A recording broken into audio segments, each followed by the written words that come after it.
High দর্শক বন্ধুরা, আমি অমিতাভ ঘোষ আবার চলে এসেছি থার্ড আম্পায়ারে। আজকে আমরা আলোচনা করব বেবি টুর্নামেন্ট নিয়ে। কলকাতার বুকে বেবি টুর্নামেন্ট হয়ে গেল এবং এটার আয়োজন করেছিলেন এনসিসি। খুব সুন্দরভাবে এই টুর্নামেন্ট শেষ হলো। এই টুর্নামেন্টের ফাইনালে পল্লীশ্রী হারিয়ে দিল পাটুলিকে এবং প্রথমবারের মতো চ্যাম্পিয়ন হলো। মাঠে কিন্তু উপস্থিত ছিলেন বিসিসিআই সভাপতি মিঠুন মানহাস, আর তিনি টুর্নামেন্ট দেখে উচ্ছ্বসিত বসে ফাইনাল খেলা দেখলেন এবং তিনি যাবার আগে অভিষেক ডালমিয়া, যিনি এনসিসির কর্তা, সিএবির প্রাক্তন সভাপতি, তার প্রশংসা করে গেলেন। देखिए T10 का टूर्नामेंट है, फर्स्ट टाइम हो रहा है। बच्चे काफ़ी अच्छे हैं और इट्स अ ग्रेट इनिशिएटिव। इतनी छोटी उम्र में खेलेंगे, प्रेशर हैंडल करना देखेंगे। आज भी आप देख रहे थे जितना ज़्यादा ये इन्वॉल्व थे और जिस पैशन के साथ ये खेल रहे थे, मेरे ख्याल it's a very good start. I see this league rising up the ranks slowly and gradually grow also. और ये सबसे बड़ा होगा। I have seen under 13, under 15 leagues happening, but this is something very very nice and it will be very very productive. So देखिए, पहले आप coaching में जाते हैं, वही पहला पड़ाव होता है। एक पहला टूर्नामेंट है, मेरे ख्याल we are moving in the right direction. enjoying the game। 24 teams ने पार्टिसिपेट किया हुआ है, 400 से ज़्यादा खिलाड़ी ये टूर्नामेंट खेल चुके हैं और इट स्पीक्स कि कितना पैशन है यहाँ पे बच्चों में खेलने का और we are moving in the right direction. जैसे मैंने कहा, let them enjoy the game and grow. देखिए, उन लोगों को डिसाइड करना है। मैं इनके बारे में कह सकता हूँ कि he is moving in the right direction. बस पेरेंट्स का तो ये रहता ही है। I think it's very important to keep them away from the gadgets also nowadays. So this is, इससे बेटर प्लेटफॉर्म हो नहीं सकता। एंड आप फिजिकली इन्वॉल्व हो, आप खेल रहे हो, आप कुछ कंस्ट्रक्टिव कर रहे हो, व्हाट बेटर। तो आई बस congratulate Abhishek on that. He's done exceedingly well. Many congratulations on the first edition, a successful tournament. খারাপ লাগা বহুত কোনো ক্লোজিং ফিল্ডার্স ছিল না এখানে। আরও যে গিয়ার্স তাদের পরে থাকতে হবে। এখানে সিনথেটিক বলে খেলা হয়েছে। তো আমার মনে হয় যেগুলো নর্মস, যেগুলো মানা হয় ইন্টারন্যাশনাল ক্রিকেট বোর্ড যারা যারা হয় যেখানে, তো সেরকম যা যা নিয়ম আছে সেগুলো আমরা সব ফলো করেই করা হয়েছিল। তো আমার মনে হয় তাই ওভারঅল এরা এনজয় করতে পেরেছে, নির্ভয়ে খেলতে পেরেছে, 4-6 মেরেছে, উইকেট নিয়েছে, হ্যাট্রিক হয়েছে, 50 হয়েছে। তো আমার মনে হয় যে একটা টুর্নামেন্টের মধ্যে এগুলোই তো আমরা চাই। আর যে বাচ্চারা তারা একটা ভালো প্ল্যাটফর্ম এখানে পেল। তো আমার মনে হয় যে they have utilize it very well. যে প্ল্যাটফর্ম পাওয়া একটা জিনিস এবং ইউটিলাইজ করা একটা জিনিস, সত্যি খুব কোয়ালিটি খেলা হয়েছে। তাই জন্য ডেফিনেটলি স্যাটিসফাইড, কারণ আফটার অল মানে এখানে স্যাটিসফ্যাকশনটা আসে ভালো খেলা হলে। আমরা তো চাই এখানে, এবং ওয়েদারটাও ভালো ছিল। যদি আমাদের পিচ কাভারের ব্যবস্থা ছিল এখানে, তবে একদিন বৃষ্টি পড়েছিল, তার কোনো অসুবিধা হয়নি। আমাদের অলরেডি গ্রাউন্ডসম্যান এবং পিচ কাভার্স দুটো মাঠেই যেটা খেলা হয়েছিল এখানে এবং রাজস্থান মাঠে, দুটো মাঠেই আমাদের পিচ কাভার্স এবং গ্রাউন্ডসম্যানরা যথেষ্ট ভালো কাজ করেছে। তো ওভারঅল আমার মনে হয় যে ভালোভাবেই হয়েছে।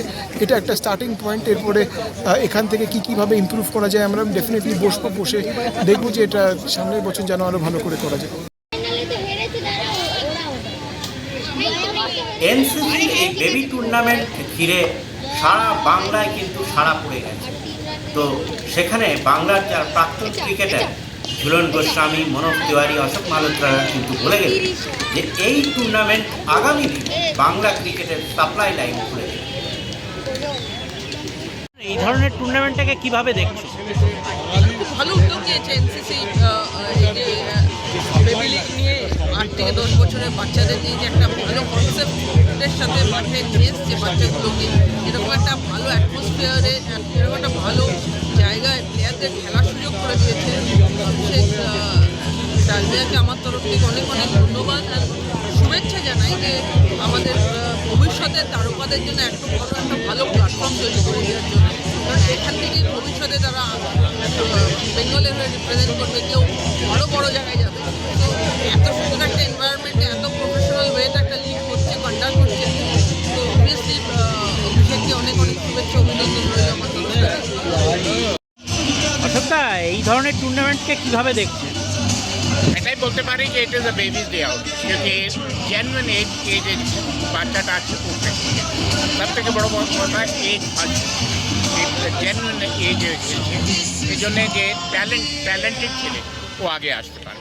नहीं तो नॉर्मली अंडर 13 কি হয় বলে अंडर 13 খেলে 16 বছর তো अंडर 13 যে ছেলে আছে ও চেপে যায় এখন ইটস আ রাইট এজ খেলবার খেলছে অ্যান্ড রাইট এজ যখন আপনি নিজে এজের সঙ্গে খেলবেন তাহলে ভালো খেলবেন অ্যান্ড যে ভালো খেলবার আছে ট্যালেন্টেড খেলবার আছে ও সামনে আসবে।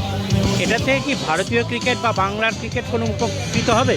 নিশ্চয়ই একটা পাইপলাইন আছে, এটা পাইপলাইন তৈরি হচ্ছে অ্যান্ড এটা হতে পারে 1 বছর লাগে 2 বছর লাগে কিন্তু अंडर 10 আছে তো अंडर 13 অব্দি টাইম আছে अगर 2-3 বছর মধ্যে একটা পাইপলাইন তৈরি হয়ে যায় ওটা বেঙ্গল পক্ষে খুবই ভালো।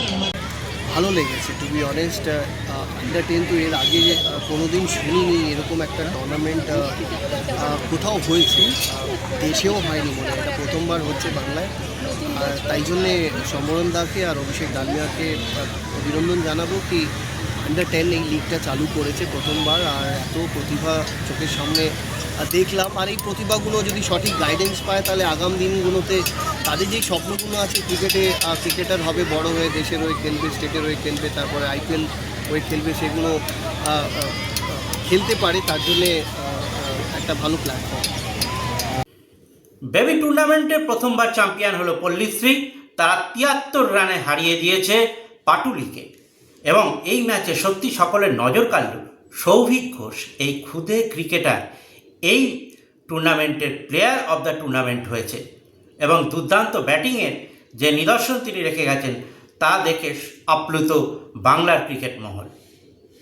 তো আজকে এই পর্যন্তই প্রতিবেদনটি। যদি প্রতিবেদনটি ভালো লাগে তাহলে লাইক করবেন, চ্যানেলটিকে সাবস্ক্রাইব করবেন এবং পরবর্তী ভিডিও পাওয়ার জন্য ভিডিও নোটিফিকেশন পেতে বেল আইকনে ক্লিক করবেন।